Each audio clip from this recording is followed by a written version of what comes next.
Так, ассалаумағалейкум жігіттер. Қалайсыңдар? Жастар құрама командасы бар, және менің өзім кішігірім оқушыларым бар. Так, балдар, жақында Алматыда жарыс өтті, халықаралық турнир, кішкентай балдар. Мен өзім балаларымды апарып келдім 2-3 күнге. Сол жерде бізден Жамбыл облысынан 2 чемпион болды. Біреу Құмжата бір ауылдан, жана біреусі осы біздің 6 мектептен. Қадыржан, шапалап қойыңдар шкан. Кел. Құтты болсын, жарайсың. Осындай поезд-тарды ертең үлкен бокста да ала бере, тағы шапалап қойыңдар орнына.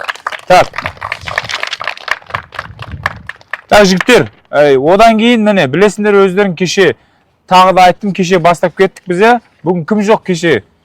Приблизительно бәрі бар. Так, жігіттер, бірі 6-сы білесіңдер ғой, Мұхтархан Ділдәбек турнирі Түркістан облысында болады. Және де өздерің білесіңдер, Мұхтархан Ділдәбек чемпион болған жігіттер Азия чемпионатына, World'тың Азия чемпионатына іріктеу. Сол үшін балдар, аз ғана уақытымыз қалды, бір 15-16 күндей уақытымыз қалды.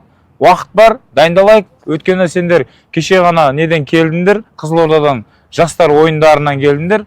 В принципе, формадасындар ғой, тек жақсылап дайындалып, бір жұдырық болып. Чо, дайынсыңдар ғой жаттығу жасауға, да? Оңға бұрыл. Кеттік. Баста. Так, жақсы, сё.